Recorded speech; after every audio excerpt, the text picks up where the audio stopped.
Sa ilalim ng matinding sikat ng araw sa isang hapon, si Alena, isang magandang dalaga na 21 taong gulang, anak ng isang respetadong general at dalubhasa sa Arnis, ay pauwi na mula sa kanyang pagsasanay. Sa kalagitnaan ng kanyang paglalakbay, nakita ng kanyang mga mata ang isang bagay na gumambala sa kanyang konsensya. Isang iligal na checkpoint, walang opisyal na dokumento, ang isinasagawa ng 7 lalaking nakasuot ng uniporme ng pulis na nangingikil sa mga mamamayan sa pamamagitan ng paghingi ng kiareglo. Nang dumating ang kanyang pagkakataon, hindi lamang sila naghanap ng butas sa kanyang mga papeles, kundi naglakas loob pang sunugin ang kanyang pinakamamahal na pink na scooter dahil lamang sa pagtanggi niyang yumuko. Bilang isang anak ng general na matatag at may prinsipyo, mananatili na lamang ba siyang tahimik o didisiplinahin niya ang mga abusadong opisyal na ito na lumampas na sa kanilang limitasyon? Ano kaya ang buong kwento? Ating tuklasin. Sa isang maliit na bayan sa Batangas na tinatawag na Santa Esperanza, kung saan ang mga burol ay laging luntian at ang hangin ay nananatiling sariwa, naninirahan ang isang dalaga na nagngangalang Alena. Sa edad na 21, ang kanyang kilos ay mahinahon, tila isang taong nakaranas na ng maraming pagsubok sa buhay. Ang kanyang buhok ay itim at umaalon, ang kanyang mga mata ay matalim, ngunit mailambing, at ang kanyang ngiti ay laging nagdadala ng kumpiyansa na hindi kayang gayahin ng iba. Kilala siya ng mga taga-bayan hindi lamang dahil sa kanyang angking ganda, kundi dahil sa tapang na nakikita sa kanyang mga gawa. Tuwing umaga, nagsasanay si Alena ng Arnis sa bakura ng kanilang simpleng bahay, malayo sa karangyaan ng mga tahanan ng matataas na opisyal. "Matigas talaga ang ulo mo," sabi ng isang kaibigan sa kanya isang araw. Sumagot si Alena na may kasamang mahinang tawa, "Pero alam ko ang pagkakaiba ng katigasan ng ulo at prinsipyo." Kailanman ay hindi siya humingi ng espesyal na proteksyon, kahit pa ang kanyang ama ay isang general sa Armed Forces of the Philippines. Para sa kanya, ang karangalan ay hindi minamana, kundi isang bagay na kailangang buuin at paghirapan. At sa bayang iyon, dahan-dahang binuo ni Alena ang kanyang sariling pangalan sa pamamagitan ng gawa, hindi ng salita. Iginagalang siya ng mga mamamayan hindi dahil sa kung sino ang kanyang ama, kundi dahil sa kung sino siya. Maging ang maliliit na bata ay alam na kapag si Alena ang dumaan, mas nagiging ligtas ang kanilang kalsada. Walang sinuman ang nangangahas na gumawa ng gulo kapag siya ay nasa paligid. Namumuhay siya ng simple, ngunit hindi kailanman nag-atubiling tumayo ng tuwid sa harap ng kawalang katarungan. At sa araw na iyon, ang nakapapasong init ng hapon ang magiging saksi kung paano susubukin ang kanyang mga prinsipyo. Si Alena ay anak ng isang general, ngunit hindi niya kailanman ginamit ang malaking pangalan ng kanyang ama bilang panangga. Sa katunayan, sinadya niyang lumayo sa sirkulo ng mga elitistang militar at piniling mamuhay sa gitna ng mga ordinaryong mamamayan.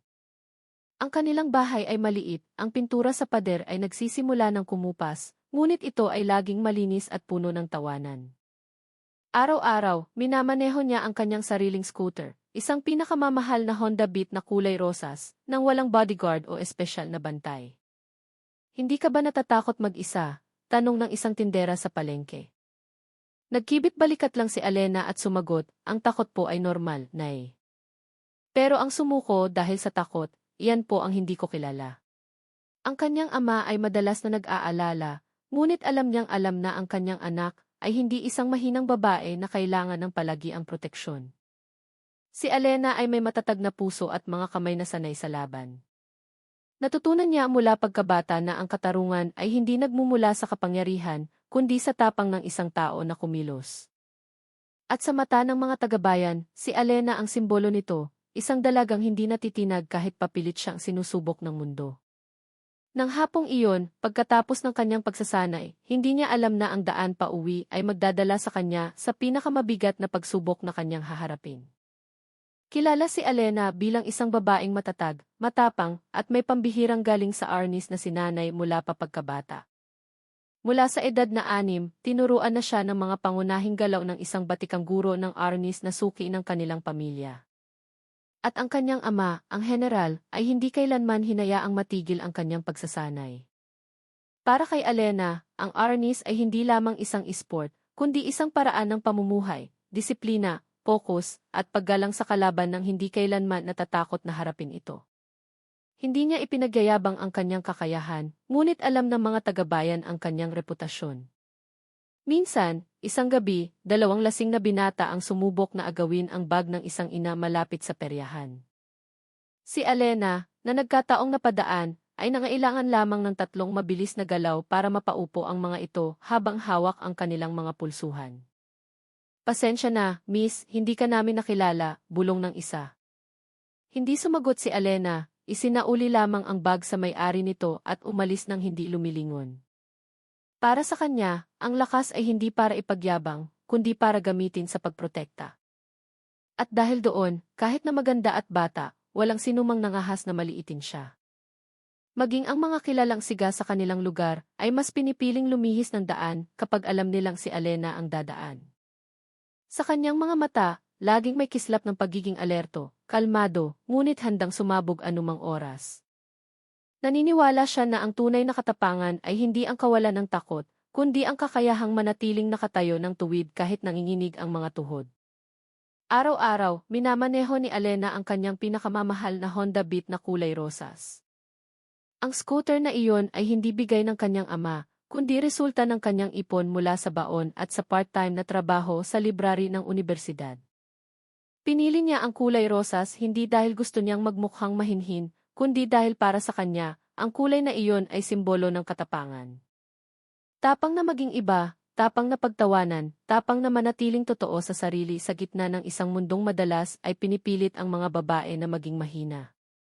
Ang simpleng pink na sundress na madalas niyang isuot, na laging terno sa kanyang scooter, ay hindi lamang isang porma, kundi isang pahayag, maganda ako, malakas ako, at hindi ko kailangang itago ang aking sarili. Madalas siyang nakikita ng mga residente na marahang tumatakbo sa mga kalsada ng bayan. Ang kanyang buhok ay iwinawagayway ng hangin, ang kanyang mukha ay kalmado ngunit alerto. Ang maliliit na bata ay binansagan pa siyang Pink Rider, at ginagaya ang kanyang paraan ng pag-upo sa scooter kapag sila ay naglalaro. Para kay Alena, ang scooter na iyon ay higit pa sa isang sasakyan. Ito ay isang matapat na kaibigan na laging naghahatid sa kanya pauwi, na saan man ang iuwi na iyon.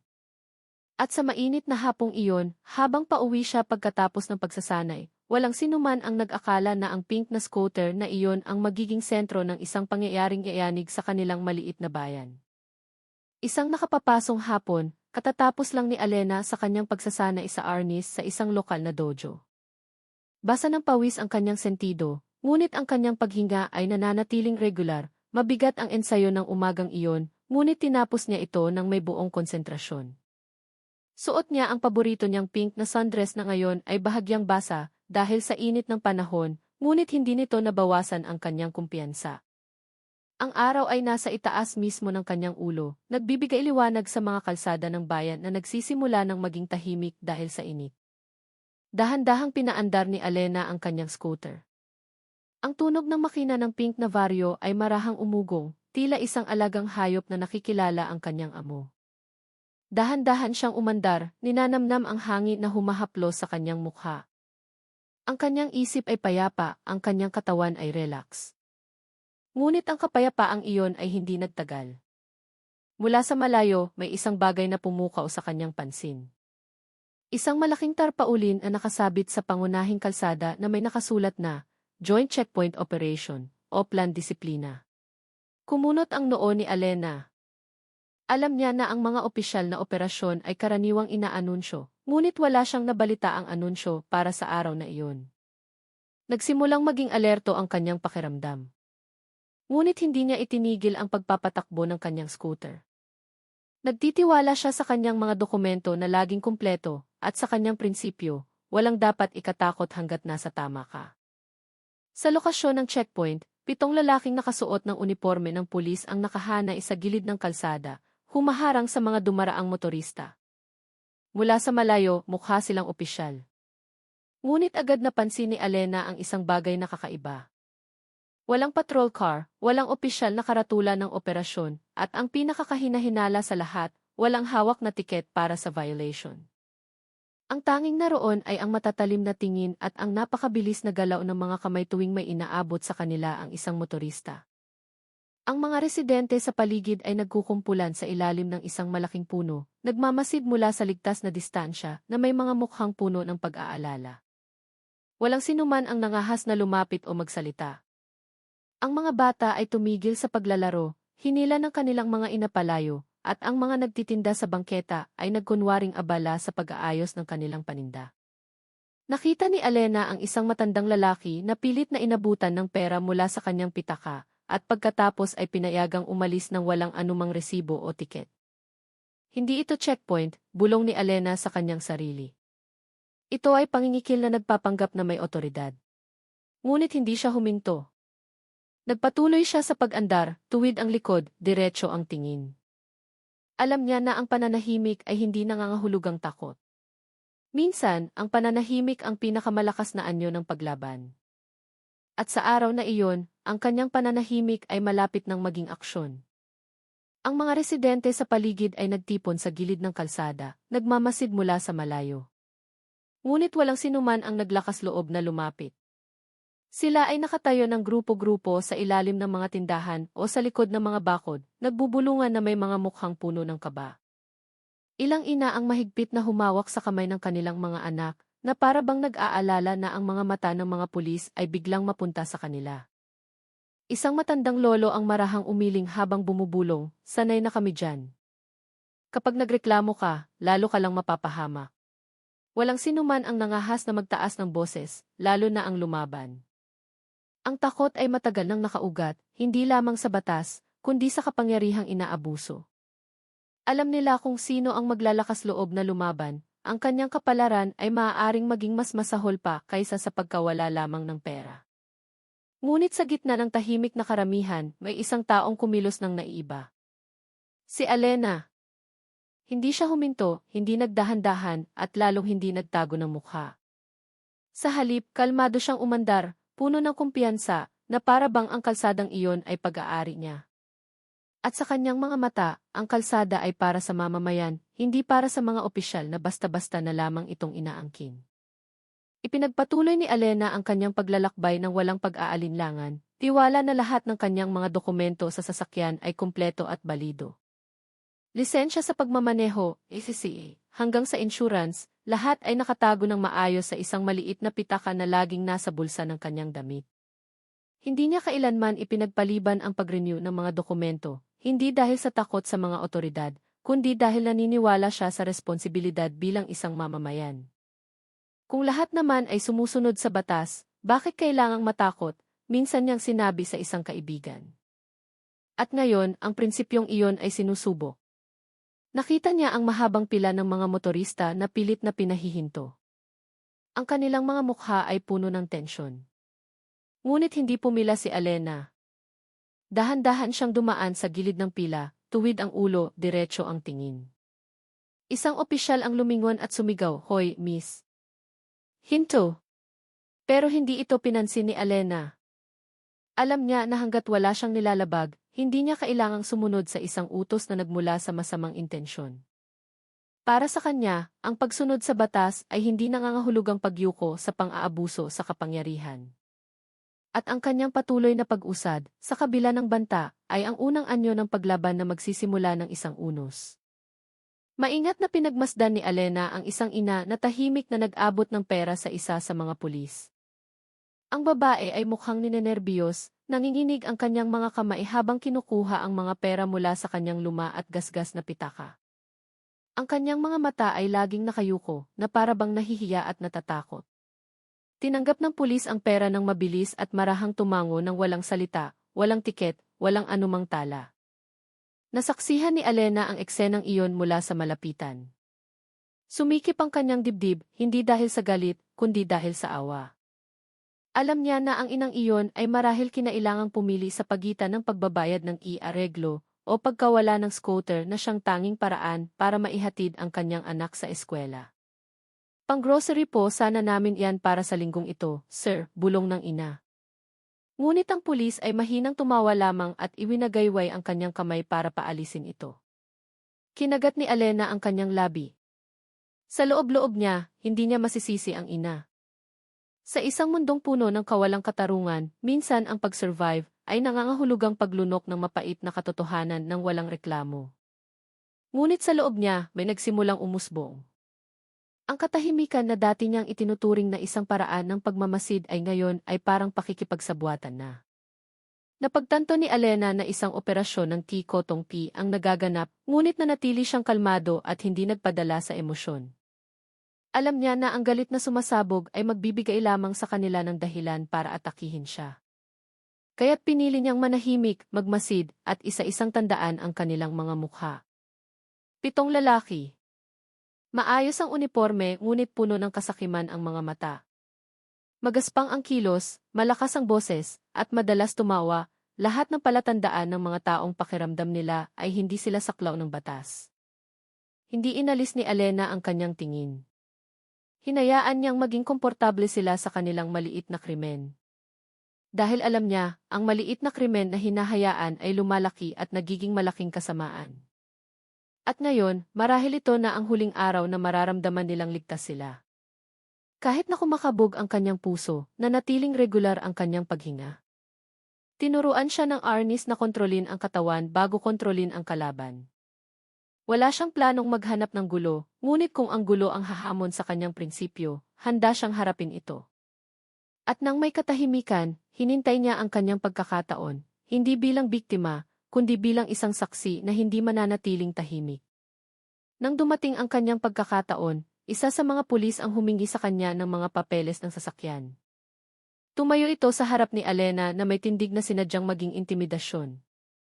Ang kanyang kamay ay magaspang na inilahad habang sinasabi, "Papeles, miss." "Bilis." Hindi nagmadali si Alena. Sa isang mahinahong kilos, binuksan niya ang bulsa ng kanyang pink na damit at inilabas ang isang maliit na pitakang kapareho ng kulay. Hindi niya tiningnan ang mata ng pulis, ngunit hindi rin siya yumuko, sapat na ang tumingin ng diretsyo. Isang kilos na nagpapakita ng respeto ng walang pagpapakumbaba. Dahan-dahan niyang inabot ang kanyang isisi at lisensya, isa-isa, nang walang panginginig, nang walang pag-aalinlangan. Ang hangin sa paligid ay naging mainit, hindi lamang dahil sa araw, kundi dahil sa tensyon na nagsisimulang mamuo. Ang mga mamamayan na nagmamasid mula sa malayo ay napigil ang kanilang hininga. Alam nilang iba si Alena, ngunit sapat ba ang kanyang tapang para harapin ang 7 lalaking nakauniporme? Si Alena mismo ay hindi iniisip iyon. Para sa kanya, ang mahalaga ay panatilihin ang dignidad, hindi ang maghanap ng tagumpay. Inabot ni Alena ang mga dokumento na may mahinahong kilos at tiwala sa sarili. Ang kanyang mga kamay ay matatag, ang kanyang mukha ay walang ekspresyon, walang kahit katiting na takot o kaba. Tinanggap ng pulis ang mga papel na may pagsimangot at pinagbali-baligtad ito na para bang naghahanap ng butas. Ngunit lahat ay kumpleto, balido at hindi papaso. Walang legal na dahilan para pigilan siya. Ngunit alam ni Alena na hindi sila nangangailangan ng legal na dahilan. Kailangan nila ng anumang dahilan. At hindi nga nagtagal, pagkatapos suriin, magaspang na ibinalik ng pulis ang kanyang mga papeles at sinabi, "Hintay ka dyan." Hindi sumagot si Alena. Tumayo lamang siya sa tabi ng kanyang scooter, bahagyang nakakrus ang mga braso, tuwid ang likod, at ang kanyang mga mata ay naglakbay sa mga mukha sa paligid. Ang mga pulis na nagsisimula ng magtinginan, ang mga mamamayan na nakayuko, at ang asul na langit na tila walang pakialam. Sa kanyang katahimikan, naghahanda siya, hindi para lumaban, kundi para manindigan. Dahil alam niya, sa mundong tulad nito, minsan ang katahimikan ang pinakamaingay. Isa sa mga pulis, ang pinakamataba at pinakamagaspang, ay naghanap ng butas sa pamamagitan ng pag-akusa na hindi raw gumagana ang kanyang headlight. Tumayo ito sa mismong harap ni Alena, mabigat ang paghinga, basa ng pawis ang kwelyo ng kanyang gusot na uniporme. Sa isang malakas na boses na sinadyang marinig ng mga tao, sinabi niya, "Kanina pagdaan mo, patay ang headlight mo." "Violation yan, miss." Nanliit ang kanyang mga mata, sinusubukang hulihin ang takot sa mukha ni Alena. Ngunit ang nakuha niya ay isang kalmadong tingin na halos mapang-asa. Hindi agad sumagot si Alena. Lumingon lamang siya sandali sa kanyang scooter at dahan-dahang binuksan ang susi. Ang headlight ay umilaw ng maliwanag, matatag at malinaw. Hindi niya kailangang magsalita. Sapat na ang katotohanan. Ngunit hindi nawala ng paraan ang pulis. Kanina patay, kitang-kita ko, sigaw niya, na para bang ang katotohanan ay maaaring mabuo sa pamamagitan lamang ng malakas na boses. Nagtinginan ang mga tao ngunit nanatiling tahimik. Alam nilang walang saysay na makipagtalo sa kapangyarihang walang pakialam sa lohika. Hindi nagulat si Alena. Alam niya na ito ay isang palusot lamang para humingi ng areglo. Ilang beses na niyang narinig ang mga ganitong taktika, mahina ang preno, hindi standard ang helmet, malabo ang sulat sa papeles, lahat ay paraan lamang para mangikil. Mumiti siya ng bahagya, hindi dahil nakakatawa, kundi dahil sa pandidiri. Kung talagang patay po ang ilaw ko, sabi niya ng mahina ngunit matatag, bakit hindi niyo na lang po ako tiketan? O baka po wala kayong dalang tiket? Ang mga salitang iyon ay tumusok. Natigilan sandali ang pulis. Namula ang kanyang mukha. Hindi na naghintay ng sagot si Alena. Alam niya ang kanilang laro at wala siyang balak na sumali. Sa kanyang isipan, handa na siya. Kung pipilitin nila siya, lalaban siya, hindi sa pamamagitan ng sigaw, kundi sa katotohanang hindi kayang patahimikin. At ang maliit na ngiti sa kanyang labi ay hindi tanda ng kayabangan, kundi ng paniniwala na ang katarungan ay hindi kailangang sumigaw para marinig. Sapat na itong lumitaw ng mahinahon sa gitna ng kasinungalingan na sinusubukang takpan ang araw. Ngumiti siya ng may pang-asar, tumatangging magbigay kahit isang sentimo. Ang ngiting iyon ay hindi lamang tanda ng pang-iasar, kundi isang tahimik na pahayag, alam ko ang laro nyo at hindi ako sasali. Tumayo si Alena ng tuwid sa tabi ng kanyang scooter. Ang kanyang pink na damit ay marahang iwinagayway ng hangin ng hapon na nagsisimula ng humina. Ang kanyang mga mata ay nakatingin ng diretso sa pinakamatabang pulis, nang walang kurap, nang walang takot. Areglo, sabi niya ng mahina. Ang kanyang boses ay kalmado ngunit tumatagos. Pasensya na po, sir, wala po akong dalang barya, lalo na para bayaran ang isang pagkakamaling hindi ko naman ginawa. Ang mga nakasaksi ay napigil ang hininga. Walang sinuman ang naglakas loob na magsalita ng ganoon sa harap nila. Karaniwan, isang matalim na tingin lamang mula sa pulis na iyon ay sapat na para ibigay ng isang tao ang kanyang pitaka. Ngunit si Alena ay hindi ordinaryo. Alam niya ang kanyang halaga at hindi niya ito ipagpapalit sa maruming pera. Kahit 1,000 piso pa ay masyadong mahal para sa kanya kung ang kabayaran ay ang kanyang dignidad. Nagalit ang pulis at pinagbantaan si Alena ng malakas. Namula ang kanyang mukha, lumitaw ang mga ugat sa kanyang liig, at nakakuyom ang kanyang mga kamao sa gilid ng kanyang malaking katawan. Sino ka ba sa akala mo? Ha? Bata. Nagmamagaling, sigaw niya. Ang kanyang boses ay umalingaw sa kalsadang dating tahimik. Lumapit siya, sinusubukang takpan ang kahihiyan dahil hindi niya kayang takutin ang dalaga. Kung ayaw mong magbayad, humanda ka sa kahihinatnan niyan, banta niya habang nakatitig ng matalim, na para bang hinihintay na umatras si Alena. Ngunit nanatili si Alena sa kanyang kinatatayuan, hindi man lang kumurap. Alam niya na ang banta ay walang laman. Hindi nila siya kayang saktan hanggat may mga saksi, o iyon ang kanilang inaakala. Sa likod ng kanyang kahinahunan, minapa na ni Alena ang kanilang mga galaw, tinandaan ang posisyon ng bawat isa, at inihanda ang kanyang katawan para sa pinakamasamang posibilidad. Dahil sa kanyang buhay, natutunan niya ang isang bagay, ang katapangan ay hindi tungkol sa paghihintay na lumipas ang bagyo, kundi sa pagtayo ng tuwid habang ang bagyo ay humahampas. Ang banta ay naging isang kahindik-hindik na mungkahi na sumama si Alena sa isang hotel bilang kapalit ng tiket. Ang pinakamatabang pulis ay tumawa ng malakas at bumulong ng sapat na lakas para marinig ng kanyang mga kasama. Gusto mo, miss, hindi ka na magbayad. Sumama ka na lang sa amin sa resort. Maganda ka naman, siguradong maaayos natin to. Nagtawanan ang kanyang mga kasama. Ang kanilang mga tawa ay wala sa tono at puno ng pagnanasa. Na para bang si Alena ay hindi isang tao, kundi isang bagay na maaaring tawaran. Isa sa kanila ay sumipol pa ng mahina. Ang kanyang mga mata ay naglakbay sa katawan ni Alena mula ulo hanggang paa na may malaswang tingin. Ang hangin na dating mainit ay biglang naging mabigat at nakakasuka. Ang mga nanonood ay mas lalong yumuko. May humawak ng mahigpit sa kamay ng kanyang anak. Mayroong tumalikod, walang sinuman ang nangahas na magsalita.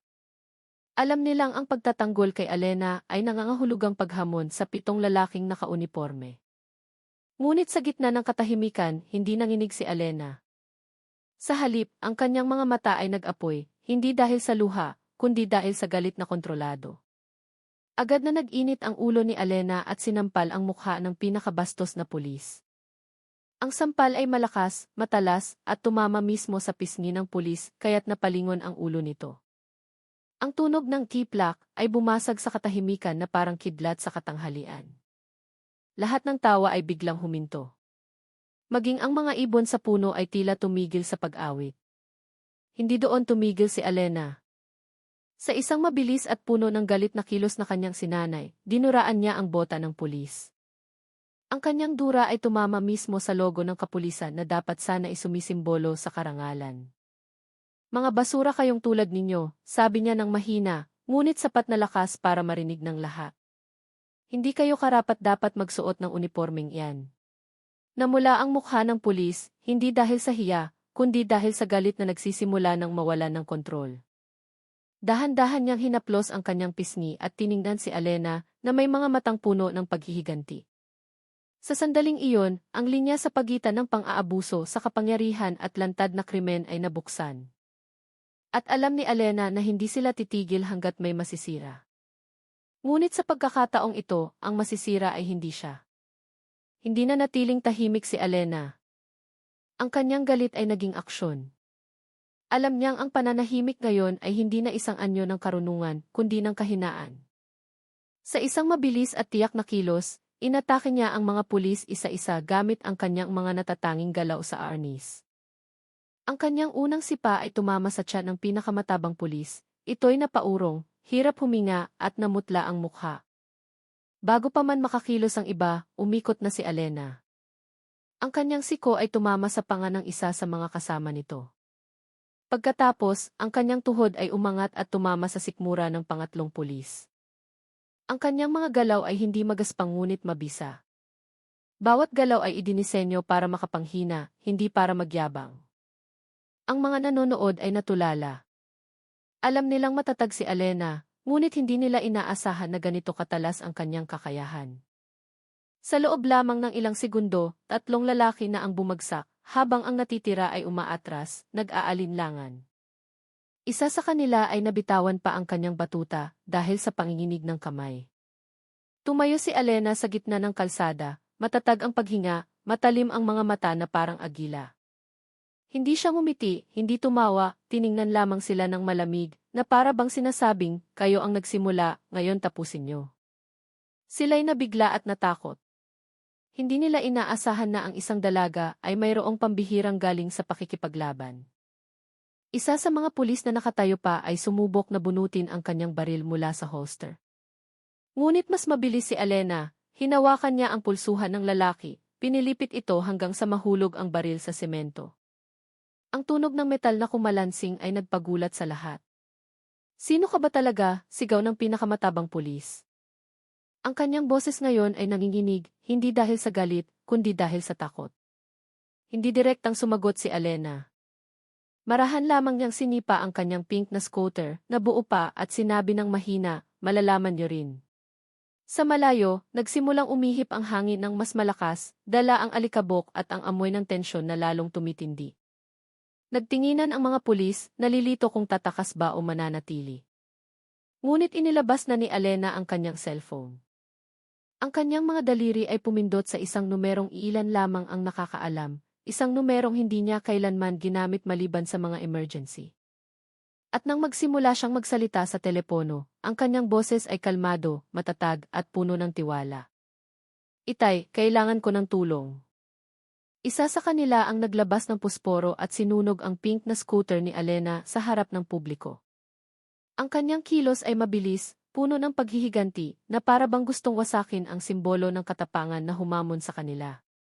Gamit ang nanginginig na kamay ngunit puno ng masamang intensyon, sinindihan niya ang pusporo at inihagis sa upuan ng scooter na gawa sa synthetic leather. Agad na kumalat ang apoy, mabilis na gumapang, at inuuling ang upo ang dating katernong-katerno ng damit ni Alena. Makapal na usok ang umakyat sa kalangitan, dala ang amoy ng nasusunog na plastik na tumutusok sa ilong. Natigilan si Alena sandali, hindi dahil sa takot, kundi dahil sa matinding sakit. Ang scooter na iyon ay hindi lamang isang sasakyan.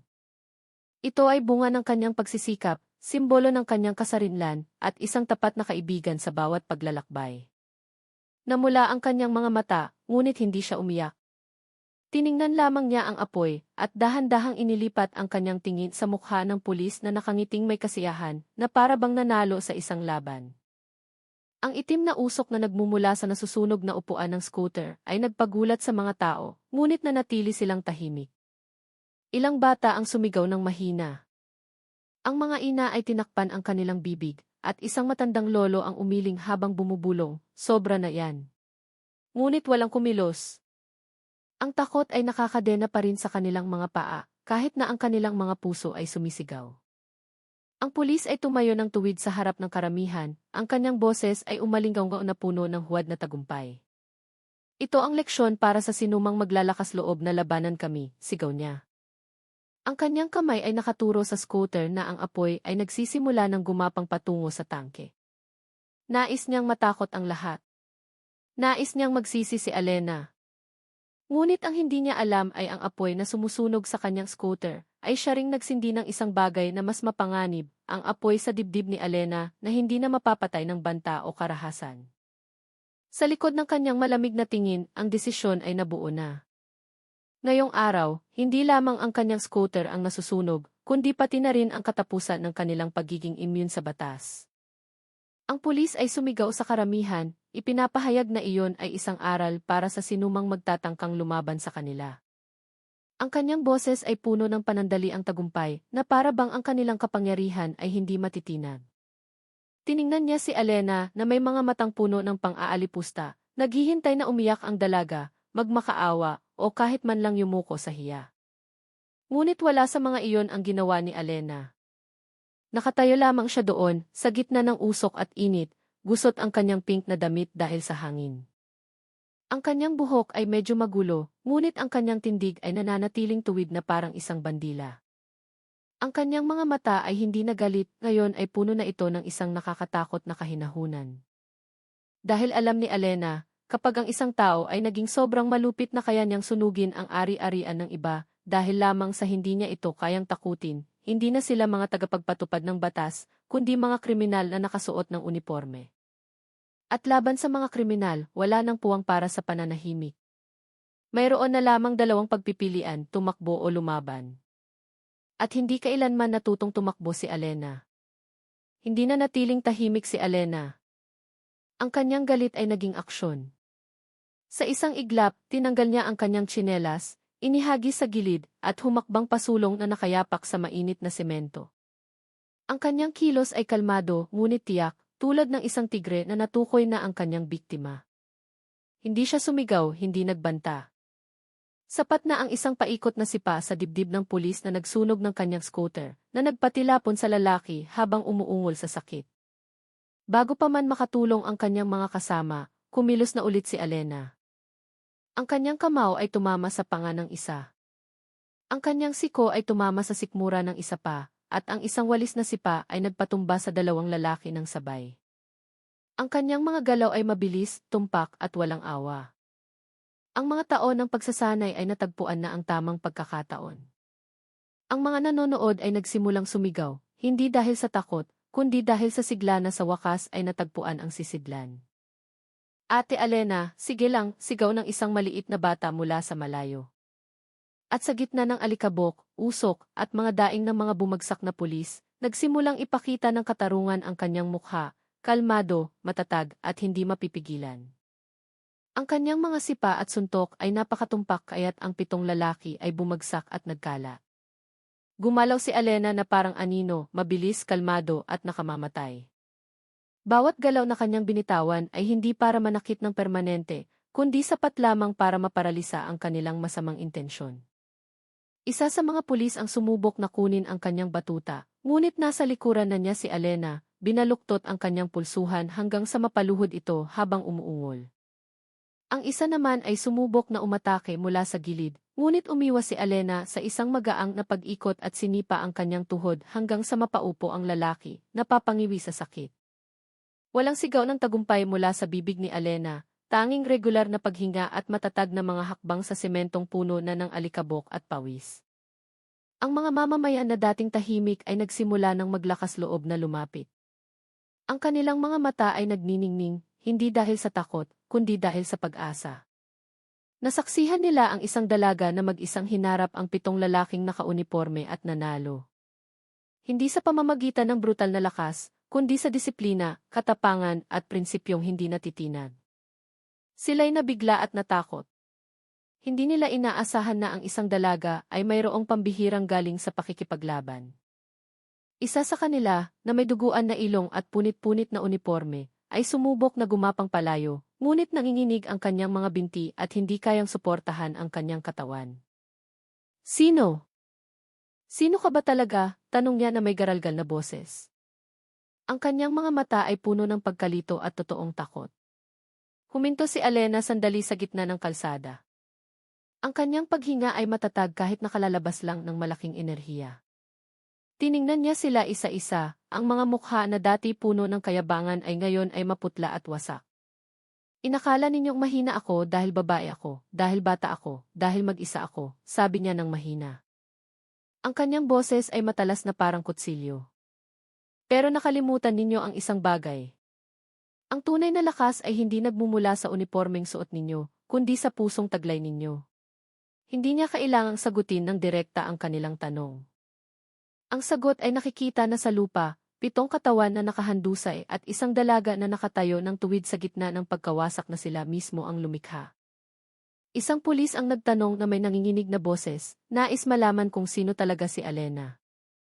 Ang kanyang mga mata, na dati puno ng arogansya, ay ngayon ay puno ng pagkalito at tunay na takot. Sinubukan niyang umupo, nanginginig ang kanyang kamay habang tinitiis ang sakit sa kanyang tadyang habang dahan-dahang dumadaloy ang dugo mula sa gilid ng kanyang labi. Hindi ka ordinaryong tao, no, bulong niya. Halos hindi marinig ang kanyang boses sa gitna ng ihip ng hangin na dala ang natitirang usok mula sa nasusunog na scooter. Tiningnan siya ni Alena sandali at pagkatapos ay tumingin sa ibang direksyon. Hindi niya kailangang ipakilala ang sarili gamit ang titulo o malaking pangalan. Sapat na ang kanyang kilos, ang kanyang paraan ng pagtayo, ang kanyang paraan ng paglaban, sapat na iyon para maintindihan ng sinuman. Hindi siya isang biktima na maaaring tapakan. At sa likod ng tanong ng pulis ay nakatago ang isang tahimik na pag-amin, natalo sila hindi dahil kulang sila sa bilang, kundi dahil nawalan sila ng dignidad sa simula pa lang. Sumagot lamang si Alena na may matalim na tingin at pagkatapos ay inilabas ang kanyang cellphone. Hindi niya kailangang magsalita ng marami. Naubos na ang kanyang mga salita simula nang sunugin nila ang kanyang scooter. Gamit ang kalmadong daliri, kahit na mainit pa ang kanyang katawan dahil sa adrenaline, binuksan niya ang contact na may pangalang Iitay at pinindot ang tawag. Ang tunog ng ring ay marahang narinig sa gitna ng biglaang katahimikan na bumalot sa kalsada. Napigil ang hininga ng mga tao. Nagtinginan ang mga pulis, maputla ang kanilang mga mukha. Alam nilang ang tawag na iyon ay hindi para humingi ng tulong, kundi para magdala ng resulta. Lumakad si Alena ilang hakbang palayo sa karamihan at nagsalita ng mahina, ngunit matatag sa telepono. Itay, naparalisa ko na sila. Nasa Kalye Melati ako. 7 lalaking nagpapakilalang pulis. Sinunog nila ang scooter ko. Ang kanyang boses ay hindi nanginginig, hindi emosyonal, isang ulat lamang ng mga katotohanan. Ngunit sa likod ng kahinahunan na iyon, alam ng lahat na may paparating na bagyo. At sa pagkakataong ito, ang bagyo ay darating na may sirena, mga sundalo, at katarungang hindi maaaring pag-usapan. Sa loob ng wala pang isang oras, isang konvoy ng mga sasakyan ng militar ang dumating sa lokasyon na may mga umuugong na sirena. Ang kalangitan na dati tahimik ay napuno ng ingay na bumasag sa katahimikan ng maliit na bayan. Mula sa malayo, ang alikabok sa kalsada ay nagliparan dahil sa mga gulong ng tactical truck at itim na patrol car. Ang mga mamamayan na nagkukumpulan pa ay kusang umatras, hindi dahil sa takot, kundi dahil sa pagkamangha. Hindi nila inaasahan na makakasaksi ng ganitong eksena. Mga sundalong naka-full uniform ang bumaba mula sa mga sasakyan na may mga sanay na kilos, mga baril sa baywang, matatag na mukha, at sabay-sabay na mga hakbang. Sa gitna nila ay naglalakad ang isang mataas na opisyal. Matikas ang tindig, malamig ang mukha, matalim ang mga mata na agad na natagpuan si Alena sa gitna ng karamihan. Iyon ay ang general, ang ama ni Alena, na dumating hindi bilang isang galit na magulang, kundi bilang isang tagapagpatupad ng batas na hindi hahayaang magtago ang krimen sa likod ng isang uniforme. Bumaba ang mga sundalo para arestuhin ang 7 pulis na sugatan pa at mahinang nakaupo. Nang walang mahabang utos, agad nilang tinalian ang mga kamay ng mga pulis gamit ang plastic cuffs at pinapila patungo sa isang sasakyan. Isa sa mga pulis ang sumubok na magprotesta. Pulis din kami. Hindi to pagkakaunawaan. Ngunit tiningnan lamang siya ng general ng malamig at sinabi ng mahina, ngunit matatag, kung tunay kang pulis, hindi mo susunugin ang scooter ng isang babae dahil lamang sa pagtanggi niyang magbigay ng pera. Sapat na ang mga salitang iyon para matigil ang lahat ng protesta. Ang mga nanonood ay nagsimulang maghiyawan ng mahina at pagkatapos ay lalong lumakas, hindi isang hiyaw ng tagumpay, kundi isang hiyaw ng ginhawa. Sa wakas, mayroong nangahas na tumayo laban sa kawalang katarungan. At sa gitna ng lahat ng iyon, nakatayo si Alena sa tabi ng kanyang ama. Hindi nakangiti, hindi umiiyak, marahan lamang na tumango, na para bang sinasabing, "Salamat, Itay, dahil nagtiwala ka sa akin." Ang mga mamamayan na dati natatakot ay naglakas loob ng maghiyawan at purihin ang katapangan ni Alena. Ang hiyawan ay unti-unting umalinggaw sa kahabaan ng kalsada. Nagsimula ito sa isang maliit na batang sumigaw ng mabuhay si Ate Alena, na sinundan ng mga inang pumalakpak, mga amang tumango ng may paghanga, at maging ang nagtitinda ng fishball na tinanggal ang kanyang apron habang sumisigaw. Sa wakas, may lumaban sa kanila. Ang dating nakakatakot na kapaligiran ay naging mainit, puno ng pagkakaisa. Ilang residente pa ang lumapit kay Alena, nais siyang yakapin o kahit man lang kamayan. Isang matandang lola ang marahang humawak sa kanyang braso at bumulong, "Ikaw ang pag-asa namin, na." Mumiti lamang si Alena ng bahagya. Medyo namasa ang kanyang mga mata, ngunit pinanatili niya ang kanyang mahinahong kilos. Alam niyang ang hiyawan ay hindi lamang para sa kanya, kundi para sa lahat ng taong nanahimik dahil sa takot. At ngayong araw, ang kanyang katapangan ang naging mitsa para sa katapangan ng iba. Sa isang pinagsamang military at criminal trial, napatunayan silang nagkasala sa pangingikil, pang-aabuso at paninira ng ari-arian. Ang paglilitis ay ginanap ng pribado para maprotektahan ang reputasyon ng institusyon, ngunit ang desisyon ay inihayag sa publiko bilang babala sa sinumang nagbabalak na abusuhin ang kanilang kapangyarihan. Ipinahayag ng hukom na ang 7 pulis ay hindi lamang lumabag sa batas, kundi tinaksil din ang kanilang sinumpaang tungkulin. Napatunayan silang paulit-ulit na nangingikil, ginagamit ang uniforme para sa pansariling interes, at gumagawa ng mga masasamang gawain sa mga sibilyan. Mabigat ang parusa, pagkatanggal sa serbisyo ng walang karangalan, malaking multa, at pagkakakulong mula 3 hanggang 5 taon. Mabilis na kumalat ang balita sa maliit na bayan. Hindi makapaniwala ang mga residente noong una, pagkatapos ay nagpasalamat, at nagsimulang maglakas loob na magulat kung may makitang katulad na gawain. Ang katarungan na dati itinuturing na para lamang sa may kapangyarihan ay naging totoo dahil sa isang dalagang naglakas loob na tumayo ng tuwid sa gitna ng kalsada, kahit mag-isa. Ang 7 ay tinanggal sa serbisyo ng walang karangalan at hinatulan ng pagkakakulong. Ang sulat ng desisyon sa pagpapatalsik ay binasa sa harap ng himpilan ng pulisya, na sinaksihan ng mga kinatawan ng komunidad at lokal na media.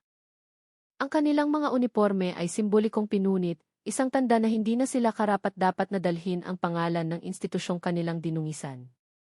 Ang kanilang mga mukha ay nakayuko sa hiya habang dinadala sa sasakyan ng bilangguan para pagdusahan ang kanilang parusa. Wala na ang mayabang na tawa, wala na ang mga banta. Ang natira na lamang ay ang pagsisisi na huli ng dumating. Sa maliit na bayang iyon, ang balitang ito ay naging usap-usapan sa loob ng maraming linggo. Nagsimulang magkwento ang mga magulang sa kanilang mga anak, "Kung makakita ka ng kawalang katarungan, huwag kang manahimik. Alalahanin mo si Ate Alena." At dahan-dahan, nawala ang mga iligal na checkpoint. Hindi dahil sa takot sa batas, kundi dahil alam na ng komunidad na ang katapangan ay nakakahawa at ang katarungan ay maaaring magsimula sa isang taong tumangging yumuko. Sinundo ng general si Alena pagkatapos ng paglilitis. Ang kanyang mukha ay puno ng paghanga sa kanyang anak. Hindi siya nagdala ng maraming sasakyan, isang simpleng sasakyan lamang at isang mainit na ngiti na bihirang makita sa mukha ng isang mataas na opisyal. Nang dumating sila sa bahay, sa wakas ay nagsalita ang ama ng mahina. Ang kanyang boses ay mainit ngunit matatag. Hindi mo lang ipinagtanggol ang sarili mo noong araw na iyon, nak. Ibinalik mo ang tiwala ng mga tao sa kahulugan ng katarungan. Yumuko si Alena sandali at sumagot, "Ginawa ko lang po kung ano ang itinuro ninyo sa akin, itay." Huwag hayaang talunin ng takot ang prinsipyo. Umiti ang general at mahigpit siyang inakbayan. Sa araw na iyon, hindi niya nakita ang anak ng isang general, nakita niya ang isang mandirigma ng katarungan na isinilang mula sa tamang pagpapalaki, katatagan, at isang pusong hindi kailanman natitinag. At sa kanyang mga mata, si Alena ay hindi na isang maliit na bata na kailangang protektahan, kundi isang kasama sa pagtatanggol sa mga halagang kanilang pinahahalagahan, katotohanan, katapangan, at dignidad ng tao. Bilang regalo sa kanyang katapangan, binigyan ng ama si Alena ng isang bagong Honda Beat na kulay rosas, kaparehong-kapareho ng nasunog, bilang simbolo ng katarungang nagtagumpay. Ang scooter ay hindi lamang isang kapalit, kundi isang pagkilala na ang kanyang ipinaglaban ay tama at na ang kabutihan ay hindi dapat matalo ng kasamaan. Nang matanggap niya ang susi, ngumiti si Alena sa unang pagkakataon mula noong araw ng insidente. Dahan-dahan niyang hinaplos ang upuan ng scooter at lumingon sa kanyang ama. "Salamat po, itay. Pero ang pinakamagandang regalo ay hindi itong scooter, kundi ang katotohanang naparusahan sila ayon sa kanilang mga gawa." Tumango ang general, nagniningning ang kanyang mga mata. Kinabukasan, nakita ng mga residente si Alena na muling tumatakbo sa mga kalsada ng bayan gamit ang kanyang bagong pink na scooter. Ang kanyang damit na katerno ay iwinawagayway ng hangin, tuwid ang likod, kalmado ang tingin. At sa pagkakataong ito, bawat taong nakakakita sa kanya ay hindi lamang nakakita ng isang magandang dalaga, kundi isang simbolo na ang katarungan ay nabubuhay hanggat mayroong nangangahas na ipagtanggol ito. Ang moral na aral ng kwentong ito ay napakalinaw. Ang katapangan ay hindi lamang tungkol sa pisikal na lakas, kundi tungkol sa tapang na ipagtanggol ang prinsipyo sa gitna ng kawalang katarungan. Kahit mag-isa, kahit tinatakot, kahit kailangang labanan ang kapangyarihang inaabuso. Itinuro sa atin ni Alena na ang pananahimik ay hindi laging ginto, minsan, ito ay nagiging kasabwat ng kasamaan. Ngunit kapag ang katotohanan ay nagsalita sa pamamagitan ng